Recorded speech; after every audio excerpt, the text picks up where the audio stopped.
Ну что, друзья, здравствуй, Москва, здравствуй, холодрыга, ветрище. Но я счастлива. Но не сказать, что я прям сильно замерзла. Так, снова здравствуйте. Да.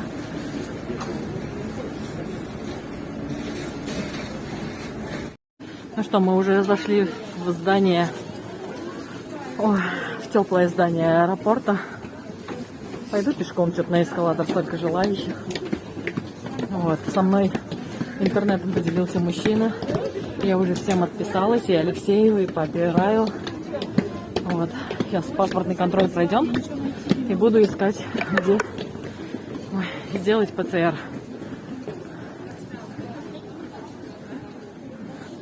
О, народу нет.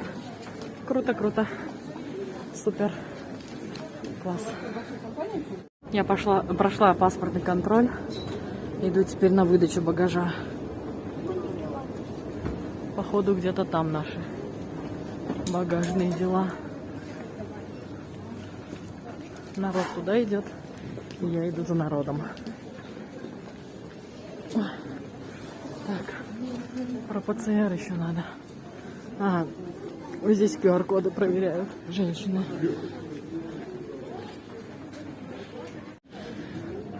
В общем, отсканировали QR-код, который я получила при заполнении анкеты прибывающего на госуслугах. Вот. В принципе, все отсканировали и пропустили меня. Я уже пришла к тележкам. Сейчас возьму тележку себе и пойду за багажом.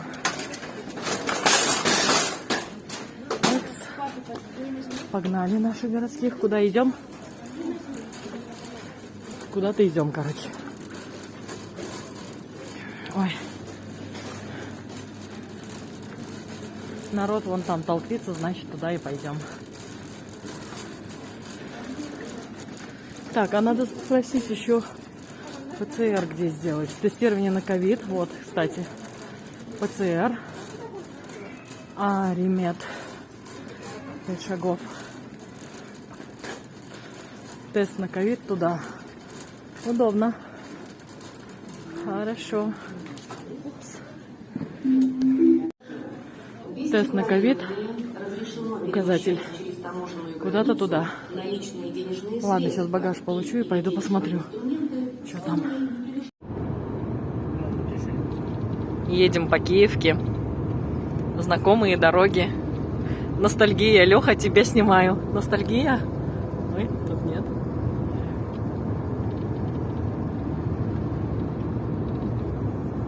Давно мы таких широких дорог не видели. Не, в Турции дороги очень хорошие, но не такие широкие. Вообще в Турции классно. Скучновато вот сейчас сезон. Всем привет, друзья! Еще раз я уже дома. У меня села батарейка в машине, так и не доснимала. Все, что хотела, в аэропорту не снимала, потому что, короче, чуть позже расскажу, с какими трудностями я столкнулась, приехав в Россию. Но это чисто мои трудности, потому что я забыла сим-карту, была бы у меня сим-карта, все было бы намного проще. Дома все как было, так и есть. Тетя у нас, как только учеба началась у племяшки, поехала домой, потому что надо племянницу в школу водить.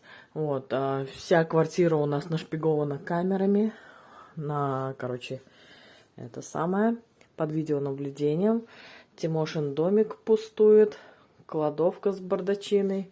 Короче, ничего не поменялось. Я тут уже сняла для вас мукбанг в гордом одиночестве. Так, сейчас мне нужно распаковать немножко рюкзак. Так, вот этот чай я привезла родителям. Кардамон ти, он обалденный, офигенный. Сейчас немножко разберу рюкзак. Надо будет распределить подарки. Здесь, конечно, не все, что мы привезли, потому что часть еще везет Алексей. Вот, все наши красивенькие штучки, как стояли, так стоят. В общем, дом, родной дом. Меня накрыла ностальгия. И, честно говоря, я никуда не хочу уезжать. Ребятам говорю, ребят, давайте куплю детям билет, приедем и зимовать будем дома. Но, к сожалению, уже так не получится сделать, потому что Алексей купил билет на паром, а он стоит недешево, поэтому, чтобы уже билет не пропадал, будем зимовать, как запланировали изначально в Турции. Вот. Я очень сильно устала, хочу спать, поэтому, пожалуй, я пойду прилягу. Всем доброе утро в России, заморозки. Время 7:30. Я уже погнала по делам. Вот, хочу посетить своего гинеколога, поскольку меня не было полгода, а перед отъездом я тоже к ней не смогла записаться на прием. Сейчас. Поэтому сейчас иду в поликлинику. Смотрите, как я оделась. И мне вообще не жарко. Я в дутых штанах, в теплой куртке, в шапке. И мне вообще не жарко. Вот. Короче, в этот раз я тоже не смогла к ней записаться. Но иду на свой страх и риск. Надеюсь, она меня примет и поймет, что других вариантов у меня нет. Потому что... Так, маску можно снять, никого нет на улице. Пар идет, смотрите. Ух. Немножко местами скользко. Мне прям страшно. Ой. Так. Надо быть аккуратной, чтобы руки-ноги тут в России не переломать. Это еще один минус зимнего периода в России, потому что я очень боюсь, у меня скользкая обувь, я очень боюсь ходить, когда лед. А здесь практически всегда зимой лед. В Турции, конечно, такого нету, потому что самая минимальная температура ночью +8. Вот. А днем в зимний период тоже 13-15 до 17 градусов тепла. Такие дела. Так, еще я потом пойду в магазин, прикуплю колбаски, сниму очередной мукбанг для вас. Короче, дел не в проворот. Такие у меня дела. Иду через магазин моей подруги, сейчас буду проходить. Давно я здесь не ходила. По этой дороге мы часто ходили, потому что у нас дети занимаются в спорткомплексе. Я сейчас пойду мимо спорткомплекса. Вот, и сейчас покажу. Вот, смотрите, под ногами местами снежно, местами скользко. Вон магазин нашей подруги. Вот, дети наши учились в спорткомплексе. Это государственная школа спортивная. Учились они там на бюджете, бесплатно. Вот, и вот эта дорога 3 раза в неделю вела нас до спорткомплекса и обратно. Вот. Дети уже в школу пошли.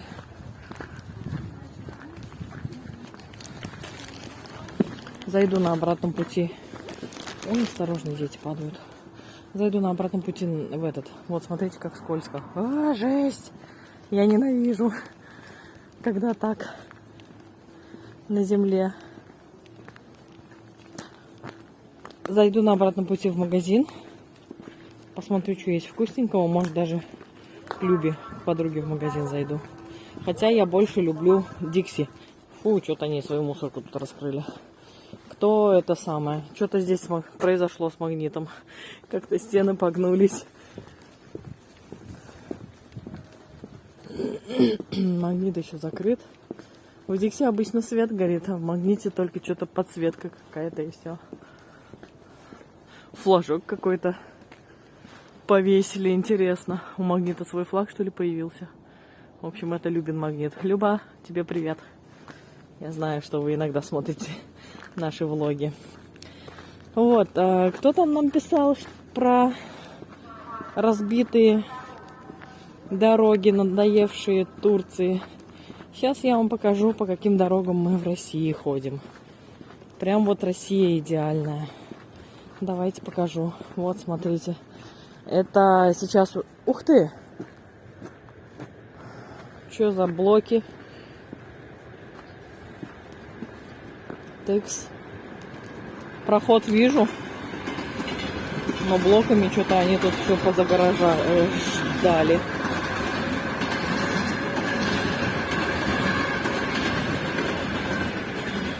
А проход открыт, главное. Очень интересно. Вот она. Правдивая Россия. Нет, я ничего не имею против. Но, собственно, вы можете сказать, что это вы по таким дорогам ходите. Ну, может быть. Да. Я не видела, на самом деле, идеальную Россию. Так же, как и Турция не идеальна. Поэтому, сравнивая эти две страны, учитывая наличие Средиземного моря в Турции, учитывая климатические условия турецкие, нам больше симпатична та страна. Безусловно, в каждой стране есть свои плюсы, свои минусы. Но люди выбирают там, где им лучше. Там, где лучше, рыба там, где глубже. Поэтому, собственно, высказывать свои недопонимания в виде того, что какого черта из-за там овощей и фруктов, что там в этой Турции. Мы любим эту страну, мы любим турецкий народ, мы любим турецкую страну. Почему нет? Вот. На Россию мы тоже не жалуемся, просто мы говорим то, что видим. Здесь там какие-то нюансы, о которых мы вам... Так, тут я как должна. О которых мы вам рассказываем. Которые нам нравятся и которые нам не нравятся. И в Турции есть свои тоже нюансы. Вот. Но на эту тему можно философствовать, конечно, бесконечно, честно говоря. Так, я преодолела все препятствия. Короче, вот он, спорткомплекс уже у нас. Иду сейчас мимо спорткомплекса в сторону поликлиники. Руки мерзнут, капздец. Вот. На эту тему, да, можно философствовать бесконечно. Но, опять же, повторюсь, люди ищут, где лучше, рыба где глубже. Поэтому, хоть меня вчера ностальгия накрыла, у меня огромное желание возникло купить детям билеты и остаться здесь до весны. Вот. Но сейчас денек прошел, уже я подостыла. Уже дома все стало привычное. Сначала всем восхищалась, каждой там кружечке, каждой ложечке, каждому шкафчику, каждой вещичке восхищалась. Прям вот сильная ностальгия у меня вчера была. Но сегодня уже как-то привыкла. Ночь поспала в кроватке своей. Все стало уже привычное. И Алексею пишу уже сообщение, что, собственно, пройдет неделя. И я пойму, что здесь... Да даже не неделя, мне кажется, несколько дней. И я пойму, что здесь абсолютно делать нечего. Абсолютно. Если там... Я вообще, в принципе, домосед, да? Сейчас на себя камеру. Мне кажется, телефон мой вообще охренел. Чё? Ауч! Блин, вот это я ненавижу вообще. Ненавижу! Вот. Буду следить. Не буду на вас на камеру смотреть, буду следить за дорогой. Короче. Даже не неделя пройдет, а пройдет несколько буквально дней. Все, я обратно захочу. Вот что я рассказывала. Я, в принципе, домосед. Больше люблю дома сидеть, чем где-то гонять, гулять и так далее и тому подобное, да? Но если в России мне даже выйти некуда, я не умею кататься на коньках, в летний период мне некуда тоже выйти. Ну, разве что по магазинам, да, но сейчас в Турции машина теперь будет у нас, и, соответственно, там тоже можно на машине сесть и поехать куда-то, вот. А так просто я имею в виду на улицу, чтобы выйти, мне даже делать нечего. Я не умею кататься на коньках, я не умею кататься на лыжах, хотя у меня есть и коньки, и лыжи, но мне, короче, не хочется идти, падать, копчик себе отбивать, выглядеть там вообще как корова на льду. Вообще не хочется. Поэтому я никуда и не ходила, пока жила в России. А в Турции Алексей меня научил кататься на велосипеде. И сейчас, когда стало холодно, мы хотя бы ходим на велосипедах кататься. Папа Эрай нам подогнал второй велосипед, и мы ездим на 2 велосипедах кататься. А здесь делать нехрена, понимаете? Здесь реально нечего делать. По торговым центрам шататься. Так мы и в Турции будем сейчас по торговым центрам тоже шататься. Под ногами вот так вот скользко. Отбить себе ноги, руки вообще мало желания. Я вообще ненавижу скользкую погоду. Вот, я сейчас иду, у меня мега прям отваливаются уже пальцы, замерзли руки. Сейчас выключу камеру, засуну их в карман. Вот. Ну, короче, нам такое нравится меньше, чем сухая, солнечная, пусть и иногда в осенне, глубокой осенью и в зимний период, пусть иногда и прохладная погода, но такое нам нравится больше. Поэтому, взвесив все плюсы, все минусы, мы выбираем там, где нам будет лучше. Моя семья вообще не ностальгирует. Я с ними вчера общалась. Вы знаете, вообще нет ностальгии ни у мальчишек, ни у Алексея. Они как вспомнят вот эту вот унылую, мокрую, грязную, холодную Россию, так им вообще сюда не хочется. Но я ностальгировала сильно. Вот. А дети, во-первых, тут сюда не хотят, а во-вторых, Миша с таким веселым настроением, с таким энтузиазмом. Вчера мне по видеосвязи общались, говорит: мама, иди, пожалуйста, в нашу комнату, я тебе скажу, какой мне пистолет привезти. То есть, понимаете, все, что ребенку нужно от России, из России, это вот пистолет ему привезти, игрушки его привезти. А так, я когда ностальгировала, я предлагала, вернее, говорила Алексею, может быть, мы на следующий год на машине приедем домой в августе месяце, чтобы в сентябре детей отправить в школу. Но дети дружно сказали, что они не хотят. Поэтому как-то так, друзья. Все, я иду уже на полпути, прошла по дороге в поликлинику. Отключаю камеру и прячу руки, потому что замерзла уже. Слушайте, я пришла уже в поликлинику, доктор, у которой я наблюдалась в последнее время, работает. И вышла доктор, у которой я наблюдалась, когда была беременная Мишей. И теперь я стою между 2 дверями и не знаю, к кому мне пойти. И это хорошая доктор. И это тоже хорошая доктор. Куда мне идти, я не знаю, короче. Ой. Не знаю, сейчас подумаю, посижу. Короче, я в поликлинике. Ну что, друзья, вышла я от доктора. Пока меня не стали осматривать, все хорошо. Короче, в пятницу доктор сказал, в четверг позвонит. В пятницу еще пойду. Уже будут меня обследовать. Ну, прежде чем дать какие-то рекомендации медикаментозные, необходимо обследовать. Вот. И в пятницу доктор планирует это сделать. А я сейчас направляюсь в сторону магазина. Куплю немножко продуктов себе.